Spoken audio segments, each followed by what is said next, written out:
Good evening, I'm Pinky Webb. Tonight we ask the questions, we tackle the issues, we clarify matters, and we get on point.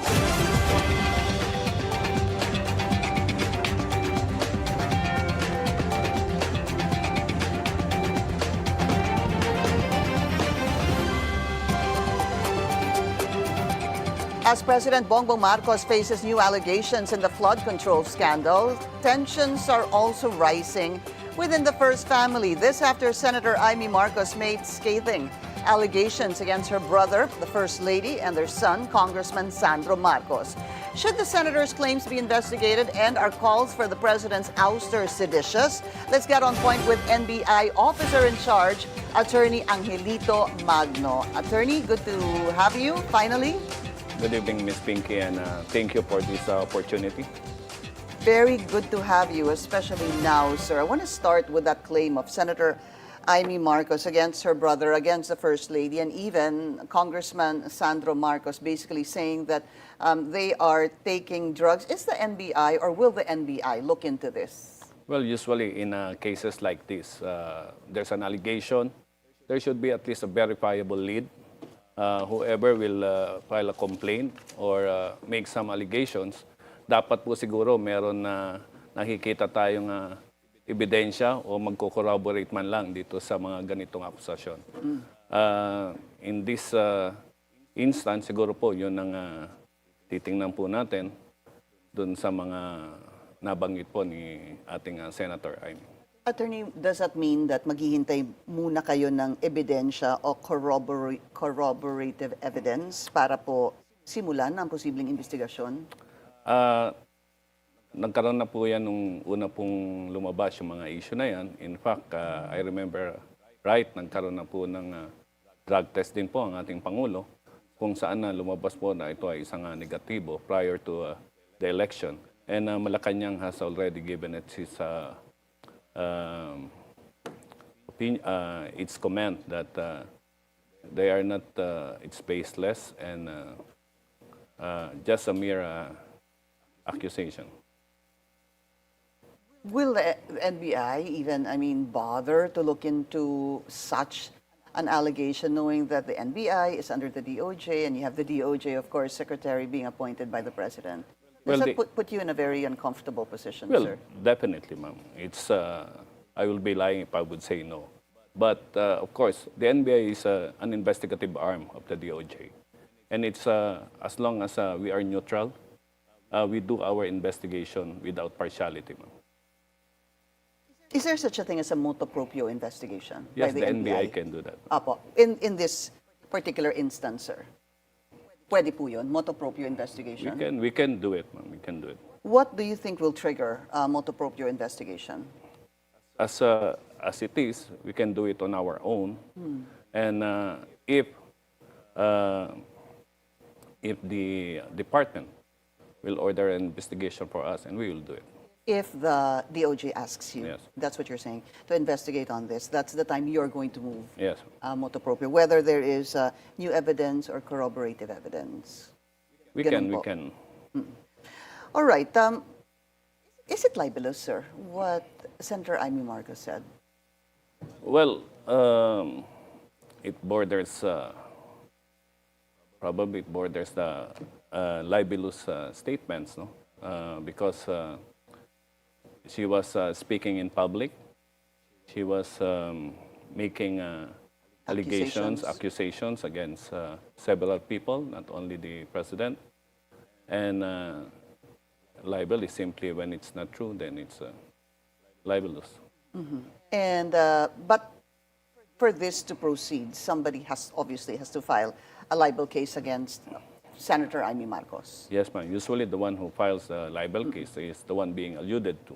Right. Either the president, the first lady, or Congressman Sandro Marcos. So right now, there is no investigation, and nothing right now has made the NBI even begin or trigger an investigation, As just of to be now, clear, sir. Wala pa po.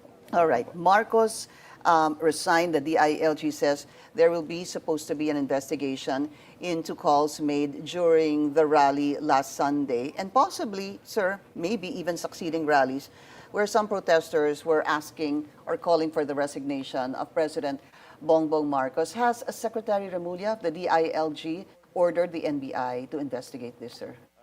Wala pa po. And since Secretary Remulla, kahit po nasa DILG siya, can also ask us for some investigative assistance for this labeled as seditious or inciting to sedition statements by some rallies. Kailan ho ba siya nagiging inciting to sedition? And when do you, I guess, separate that from freedom of expression? Medyo manipis ang borderline yan, ano po. But inciting to sedition is when you call parang nag-i-incite o nagsasabi kayo. Ini-influence mo yung mga tao, inuudyokan mo. Inuudyokan natin yung mga tao na labanan ng isang sistema na in this particular incident, calling for the resignation of President Marcos. And again, pwede po itong just a freedom of speech and pwede rin naman po itong masabi natin na inciting to sedition. That's why you were saying manipis yung linya dyan eh. Kasi there will be people in rallies that can say BBM resign, can say Vice President Sara Duterte resign. We just had a report a while ago sa November 30, iba-iba pong grupo yan, pero yung isa pong grupo, ang sinasabi gusto nila President resign, Vice President resign. So, para malaman po ng tao, kailan ho ba sila pwedeng sabihan na nag-i-incite na po sila sa sedition with a mere BBM resign or VP Sara resign? It should be followed by some acts. No? Ano po, katulad yan. Kung nagkaroon na po talaga ng pag-aaklas o yung paglaban sa isang matatag na gobyerno. So, masasabi natin na the prior act is ito nga ho yung pag-uudyok na lumaban, mag-aklas, pababain ng mga nasa poder sa isang paraan na hindi angkop sa ating Constitution. Sir, an act should follow. Hindi katulad po itong pinapakita natin ngayon na sumasayaw po sila earlier tapos meron lang po silang banner na Marcos resign. That's not a problem, sir. Pwede naman po nga siya na masabi lang na freedom of expression and speech pa po yan. Pero the moment na gumawa na sila ng mga bagay na pwedeng magbigay ng violenting mga aksyon at paglusob o minsan yung paglaban sa mga ating kapulisan, minsan ho, yan yung nagiging... Pag may violence na, pag may threat na po sa, let's say, sa Malacanang, for example, yung nangyari pong kaguluhan sa Maynila, during the September 21 rally? I think cases were filed for them, but some cases were filed hindi ho ata inciting to sedition, but rebellion. Rather yung pong pagsira sa mga properties, nagkaroon ng ibang physical altercation, mayroong sinuntok, may injured, no? So, and may namatay din po ata, as I recall, sir. Hindi ko po masama. Okay. But ito ho, parang hindi ito ang naging batayan para magsampa ng inciting to sedition. Yung freedom of expression, would that be correct, is okay. Pero kapag may nangyari na violente o nagkaroon na po ng paglusob, pwede na siyang tumawid doon sa inciting to sedition or inciting to rebellion? Yes, ma'am. I believe so. That would be the correct way of actually thinking about it. I'll give you an example, sir. Congressman Kiko Barzaga, during the rally, I think it was Monday, the second day of the rally in the People Power Monument, he called on, the president to resign. At when he was asked by reporters, sabi din po niya na dapat mag-withdraw na tayo, hindi lang ang gobyerno, people in government, but also the public to withdraw support to the president. Yun po, how would you characterize that? Sinabi niya mag-withdraw, but I think it's still part of an expression. Although sometimes it sounds like a seditious statement, no? Nung pagsabi ng pag-withdraw, but nothing followed. All right. We're going to take a very short break. We're going to talk about this allegation made by former Congressman Mike Defensor na yung pong aide ni Zaldico supposedly ay tinangay ng NBI, sinaktan, binugbog, hindi ho ba, pati yung kanyang asawa at pinadala daw sa Chile. We're gonna talk about that after the break. We'll be right back.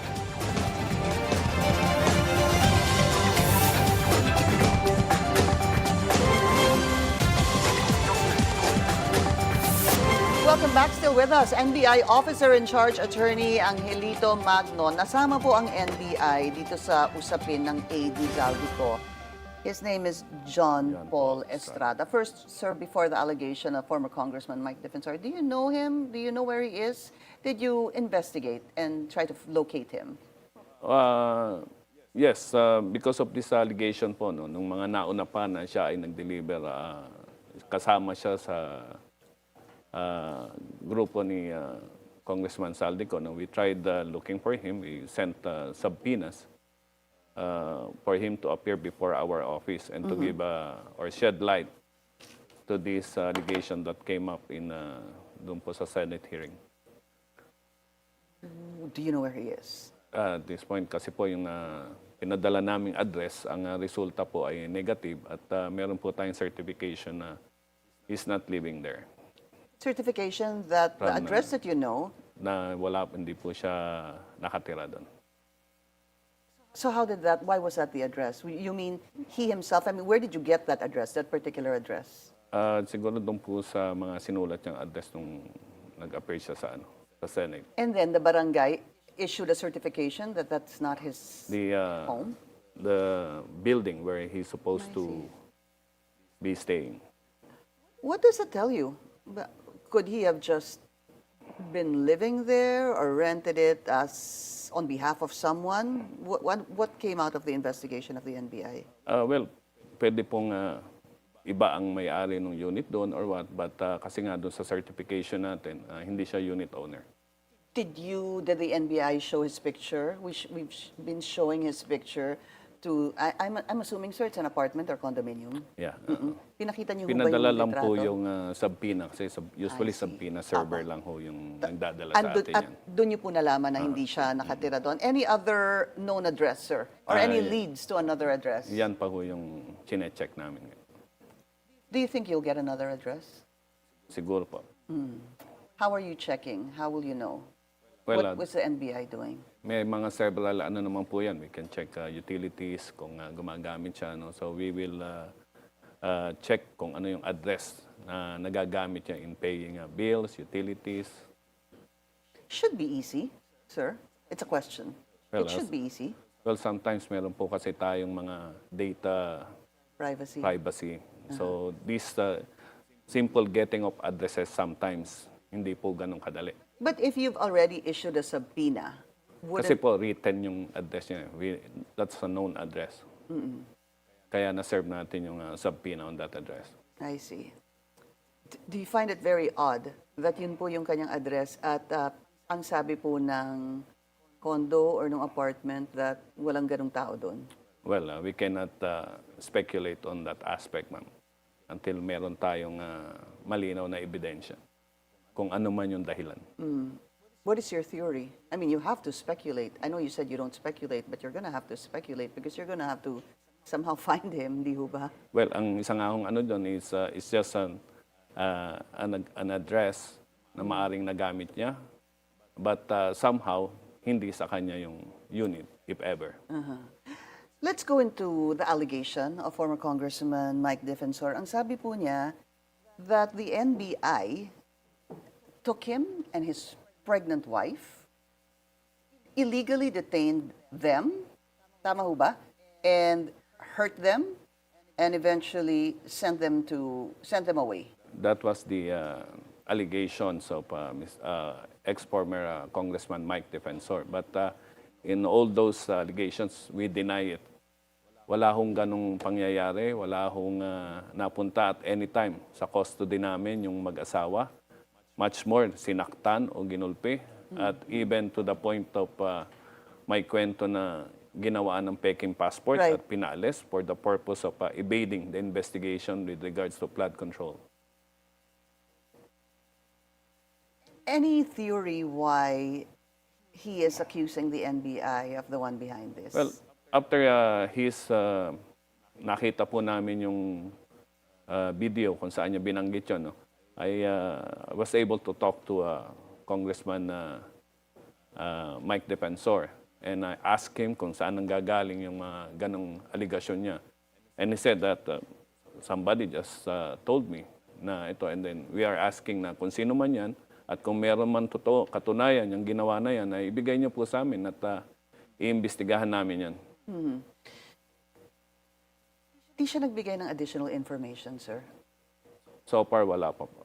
Didn't he say, I know he said it here in the channel, in the Spokes, our show in the morning called The Spokes. I also read subsequently after that he was willing to provide more information. It's been, a few days, sir.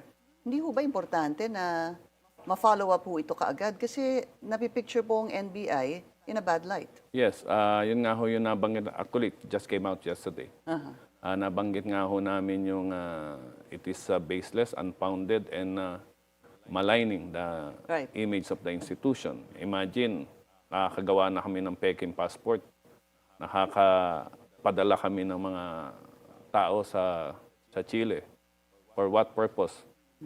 An NBI being an investigative body na tinatakbuhan ng tao, siya na mismong gagawa ng krimen na ganito. So, we are waiting for his additional evidences.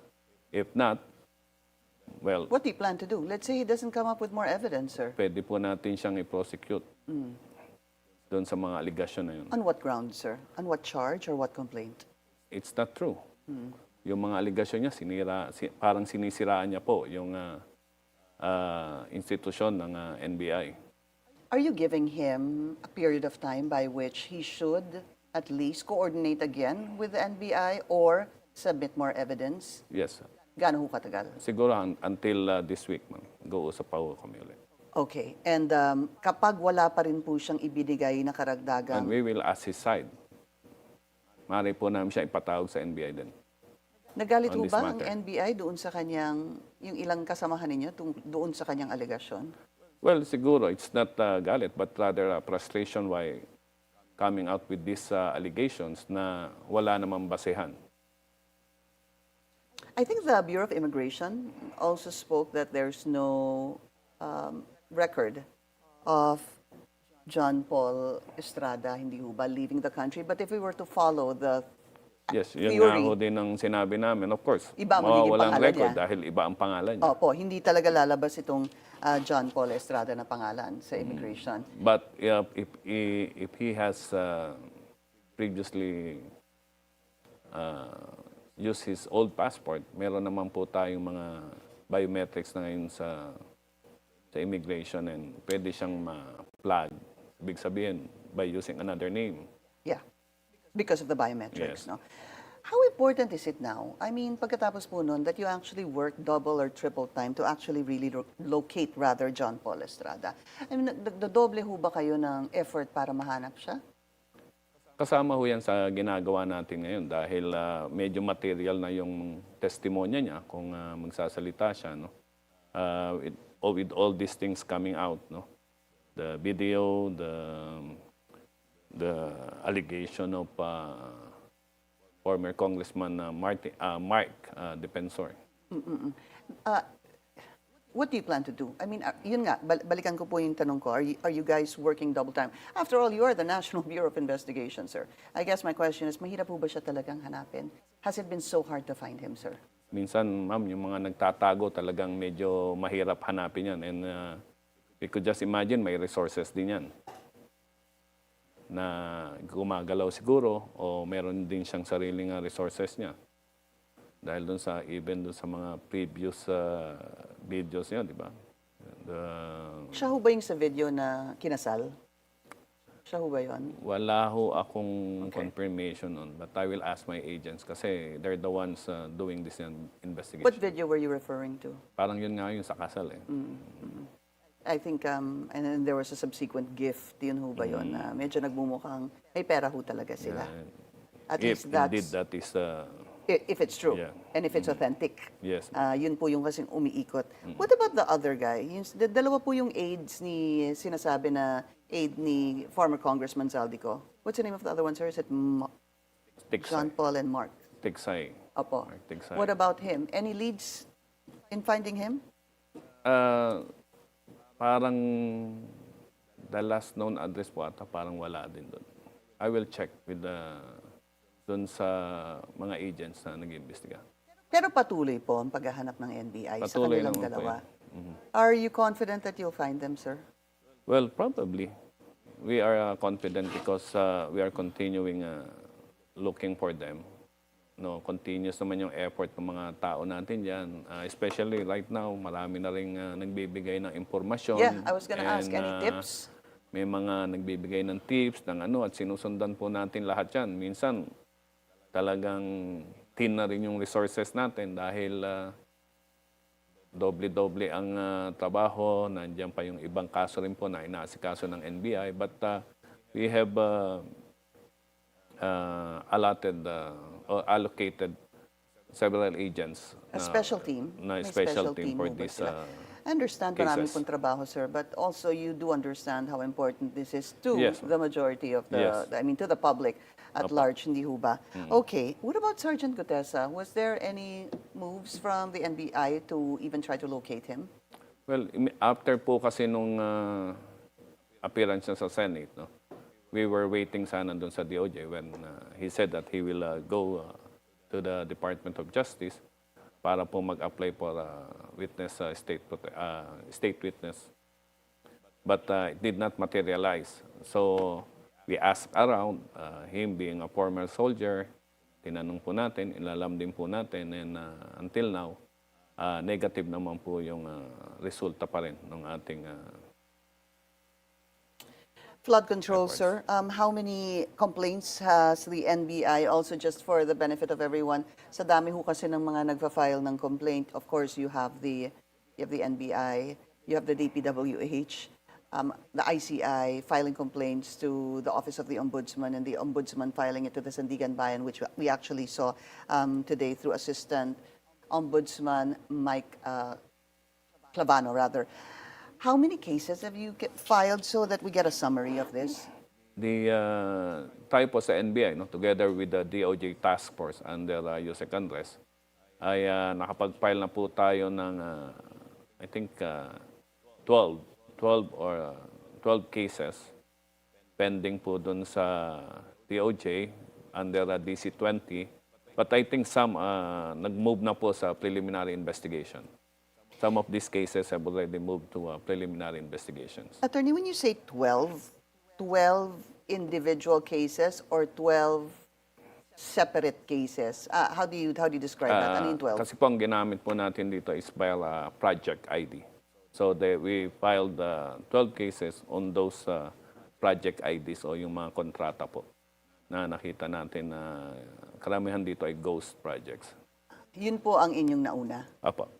What's the first one in Oriental Mindoro, sir? Yung pong umabot yung ngayon po ata is yan yung mga substandard naman doon sa Oriental Mindoro. Right.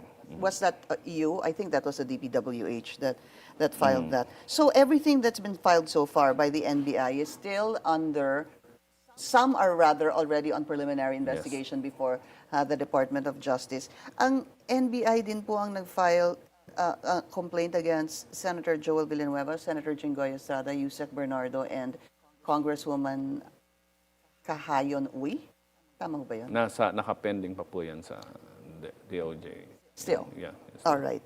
Any more complaints to be filed in the next days or weeks? Yes. Tuloy-tuloy po yung pag-iimbestiga natin. And yung mga project contracts natin ay tinitingnan pa rin natin dun sa naibigay sa amin ng ICI na listahan ay chinecheck pa rin natin, validated, and pagka po nakita natin talaga na ipapile naman po kaagad natin yung kaso. Are you looking at more politicians that are possibly going to be involved in terms of filing a complaint before the DOJ for a preliminary investigation, sir? We have some being investigated, no, dun sa na related dito sa mga project controls, project ID contract. Apart from Senator Jinggoy, Senator Joel, Yes. Maliban po sa kanila. Meron pa po kayong nakikitang iba. Also, very quickly, I wanted to get just an update on Royina Garma. Hindi ho ba the NBI also asked the Interpol to issue a red notice? Yes, we have already On her?